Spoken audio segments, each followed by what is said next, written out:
So how did his arm get all cut up? When his arm struck the taillight then cracked, and as the car is driving past him, the taillight could scratch it. Got it. He gets hit by the car, not his torso, just the arm. The taillight cracks, and as it passes by, his arm stays with it long enough to get striations, those scratches that we see, right? In a sense, yes. And at the same time, he does a pirouette and flies 30 feet to his final point of rest. I don't know if he did a pirouette. So it looks like his arm was more kind of like this, if I can try to get that. You have the state's expert saying the arm was out in a certain manner, as you can see here. Look at the arm angle of the new expert. And try to make sure you understand what I'm saying. No, I don't, but I'll ask another question. Could you please state your name and spell your last name for the jury? Trooper Joe Paul, that's Paul. And how are you employed, sir? I am currently employed with the Massachusetts State Police. Oh no, not another Massachusetts State Trooper. All right, here we go. This is from the first trial. This is the expert the state relied upon to prove that John O'Keefe was struck by Karen Reed's car. Let's see. And how long have you been a trooper with the state police? I have been a trooper for approximately 8.5 years. And 12.5 years. He even got that wrong? My apologies. Do you hold any degrees in the scientific discipline of mathematics? What do you think? I do not. Do you hold any degrees in the scientific discipline of physics? I do not. Hold any degrees in the scientific discipline of Who cares about degrees? Who's the hottie in the first row? biomechanics? No. How about in engineering? No. How about in kinematics? No. What's the highest degree that you do hold, sir? I have an associate's degree. In what? Administration of justice. Define kinematics for the jurors. It deals with the aspect of motion. It's a subfield of what broader field? Kinematics. Kinematics is a subfield of kinematics, obviously. Kinematics is a subfield of what broader discipline of science? I'm not sure. I'm only laughing because this is the expert. I don't know the answer either, but the expert should. Physics, correct? Yes. What's that called? The rate of velocity. What's another word for that? You're right. The rate of velocity? Correct. I mean, it deals with the motion. It deals with forward, and also deals with speed. It deals with travel and speed. Well, he got that right. If something's moving, it also has a speed to it. Right. The word you're looking for is acceleration, correct? Sure. What role does acceleration play in the field of kinematics? What role does acceleration play in kinematics? Right. For those of you who missed the first trial, there was no other expert. This was it. And the scary thing is, there were certain residents of Massachusetts that were on the jury and actually didn't vote to acquit her of all the charges. It talks about, like you just said, it talks about the speed and talks about motion. What's the difference between constrained and unconstrained motion? Yeah, right. There is no way. Constrained and unconstrained motion. That's what I asked. Good luck. Constrained motion. I can't recollect at the moment. Constrained motion is... What was that answer? Can't recollect at the moment. Oh, we can't recollect at the moment. Constrained motion is motion on a predetermined path, isn't it? Yes. Hey, he had a 50-50 shot. Unconstrained motion is what? When it doesn't have a predetermined path? Free movement, correct? Correct. You can remember that from your class? For the most part, we don't go that in depth of constrained and unconstrained. Constrained and unconstrained, not restrained. That's what I said. Sorry, unconstrained. Yes. Sorry, Trooper Paul. I'm asking you, based on your expert opinion and your... This is something I was always interested in. I was never clear. Where does the state claim Karen Reed's car came into contact with John O'Keefe's body, and where did he finally land? conclusions, based on your full analysis, can you point me to within an area of 5 feet or so on the roadway where you believe the area of impact is? You have that laser pointer? I do. Why don't we let him show you? It'd be easier for the jury to see. So what I'm trying to say is, so you follow the linear path back around this area. Are you kidding me? Okay, can you? And sorry, I'm trying to keep it straight as much as I can. Follow back to here. I can't say like if this definitely is, but it's possibly based on also vehicle damage to the back of the vehicle. So if you follow all the way back to here, that could be a possible area impact. Highlighted is an area basically. What? I will continue to criticize and call out the residents of Massachusetts. You almost allowed a woman to be convicted and sent to prison for the rest of her life based upon this expert's testimony. Now, the guy seems like a nice guy. He doesn't seem like one of the adults that we usually get that is intentionally lying. He actually seems really cool, but he's clearly out of his league with regard to determining what occurred on this night. Just to the left of an X that's on the roadway, on the bottom of diagram 3, toward the lower part of diagram 3. It's Correct? you would use your circle almost kind of be a good area around. I'm sorry, you need to... You can use a circle around here. This would be around the area. Okay, make for the jurors from this X that I've highlighted. You always love when your expert, who's supposed to be very technical, just uses phrases like, around there. The pedestrian's final rest. What's that number? Doesn't have to be exact. Give me an estimate. So, I mean, it could be within 30 feet because I tell you this, also on my scale, this 2 and 3 is 50 feet from each other. Is how much? 50? So would you agree that from this X down here to pedestrian's final rest, as a crow flies, that's probably a good 35, 40 feet. I mean, I could try to use the scale, but it is me as a scale. If you wouldn't mind, It's a little around, it's approximately 30 feet. we're up approximately 30 feet. Yes. Okay. When the SUV struck the pedestrian, John O'Keefe, he was, quote, projected forward and to the left to the front yard to his final place of rest. Yes. So your expert testimony is that John O'Keefe was hit with the SUV and flew 30 feet. Projected, I mean, like I don't say he flew all the way there. He was projected in that way. He got pushed forward in that direction. Unfortunately for us in the comedic world, we didn't get Trooper Paul back on the stand yet. However, there is a chance that the defense can still call him to contradict anything that the current expert is testifying to today. He was rendered incapacitated, landed there, and had to sort of fly there, correct? Didn't walk there. I mean, would you definitely flying like literally off the ground the whole entire time, or? Well, you tell me, you're the expert. I mean, when we say projected, we mean he gets projected, and they usually have a landing phase, and they land, and then they either roll or tumble to final rest. Okay, how far do you think he landed? How far was it until he landed of that 30 feet? I don't know. There's no indication of where his exact landing spot was. How am I supposed to know? What am I, the expert? Was there any evidence whatsoever that he landed and rolled? And there was no evidence that he landed or rolled. Rolled.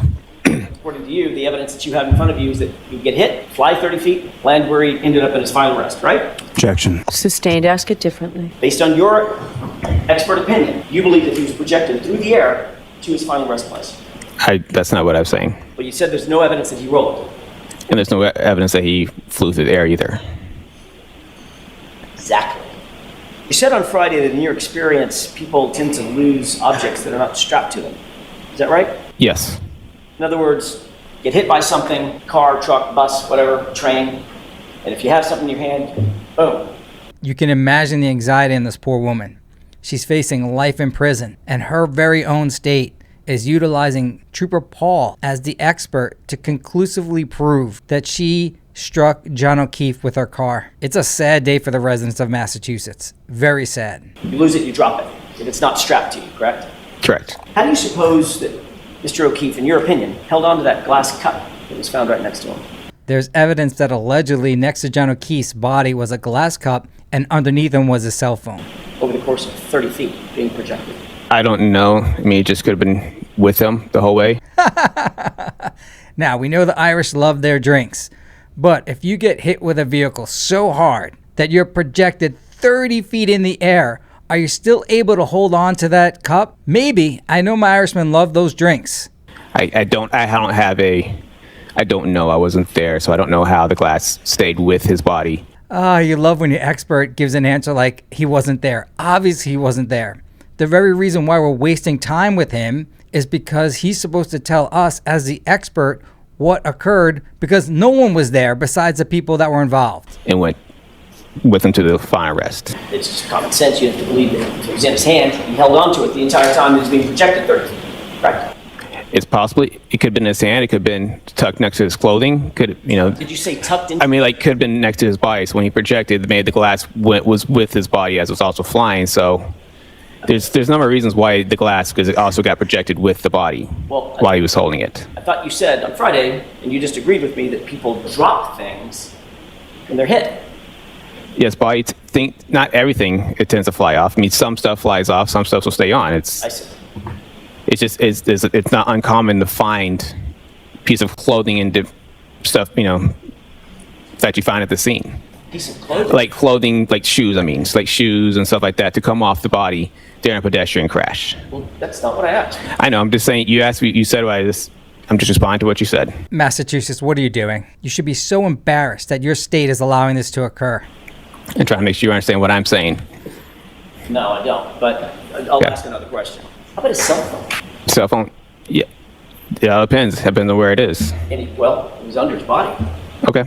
How do you account for that? He held onto his cell phone with one hand and held onto the cup with the other. If his cell phone was found under his torso, under his body, what's your theory on how that cell phone ended up flying 30 feet with it? It just did. That certainly is an expert opinion. Just did.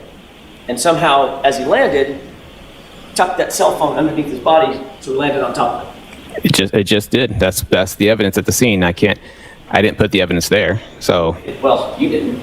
Obviously, there's a claim that a lot of evidence was planted. Of course, Alan Jackson getting a little ribbon there on old Trooper Paul, saying that he didn't plant the evidence. Objection. All right, so jurors, I've told you before, lawyers cannot make comments, so disregard it. Mr. Jackson, don't do it I again. understand.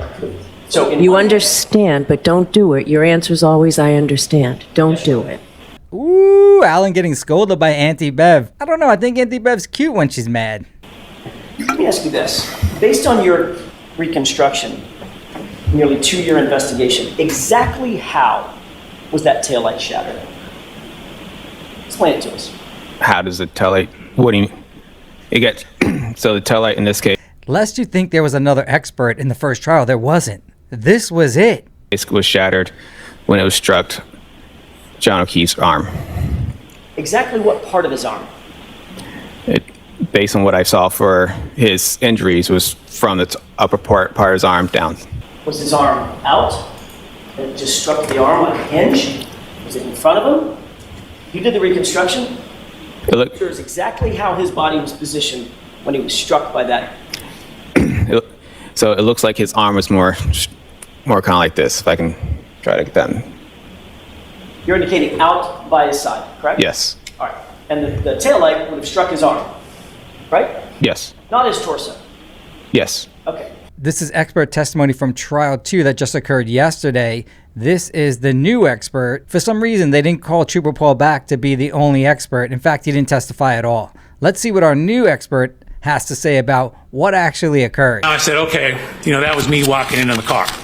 Let's have the car drive into me. I did this at very low speeds.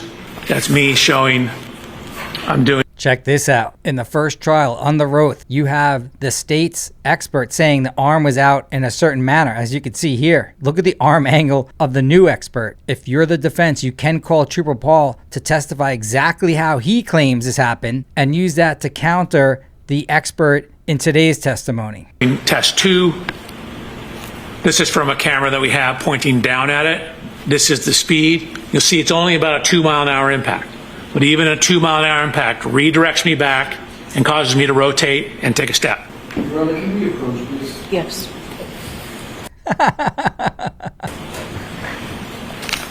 Was anyone else surprised that the expert actually had muscles? I think he just ran this dopey test to show that he's been working out. The full mass, the full weight of that truck hit him basically at the elbow. Is that right? Missing his No. torso. Oh, I said it. Yeah, from upper part of the arm Right, down. the Yeah. elbow and the biceps. I didn't see anything that shows an indication that this lower torso was struck, but Okay. So his torso. it's not saying it could not have been possibility, but I just didn't see anything. So his torso was spared from being hit, but the arm took the brunt, the full force of the vehicle, correct? You have to remember that John has no broken bones in his arm, his hand, anywhere except for his head. Like arm and shoulder, yes. Okay. And you said he then did a spin, like a sort of a pirouette? He got spun around possibly the way he struck, it looked like it could have turned around counterclockwise. Okay. So if he turns around counterclockwise, is he turning around in the air counterclockwise? Yes, initially. So he gets hit on the upper biceps, shoulder area, and down to the forearm, right? Yes, By an unbroken taillight, right? yes, In other words, it's nice and smooth. Nothing, no shards of plastic or anything broken at the time that it made contact with his arm, right? correct. Okay. So how did his arm get all cut up? Because when his arm struck the taillight then cracked, and as the car driving past him, the taillight could scratch it. Got it. So he gets hit by the car, not his torso, just the arm. The taillight cracks, and as it passes by, his arm stays with it long enough to get striations, those scratches that we see, those abrasions that we see. Obviously. Right? In a sense, yes. And at the same time, he does a pirouette and flies 30 feet to his final point of rest. I don't know if he did a pirouette. Well, I'm using the word pirouette. He spun around. He started rotating counterclockwise. I don't know how far he ran counterclockwise, but he started rotating. According to that, would push him to rotate counterclockwise. Whether or not he went counterclockwise all the way to his back toward the ground, it seems like a most likely possibility. Got it. Did you account for the fact that his arm is on a hinge? Is what? Say again? Ruh-roh. A hinge? What does that mean? Obviously, an arm on a body is on a hinge. It's not going to be static. Once it's hit, it's going to move in the direction for which the hinge can go. There's no way John O'Keefe's arm shattered that taillight without being broken. As pathetic as this trial is, it's getting us closer to the real killers. Forget Karen Reed. There's no evidence showing that she had anything to do with John O'Keefe's murder. But we're on the path. We will find out the real killers. We're going to smoke them out over the next couple of years. And mark my words, we will find them. As a community, together, step by step. Doesn't have to happen overnight. There's no Matlock moment, but we're going to find them.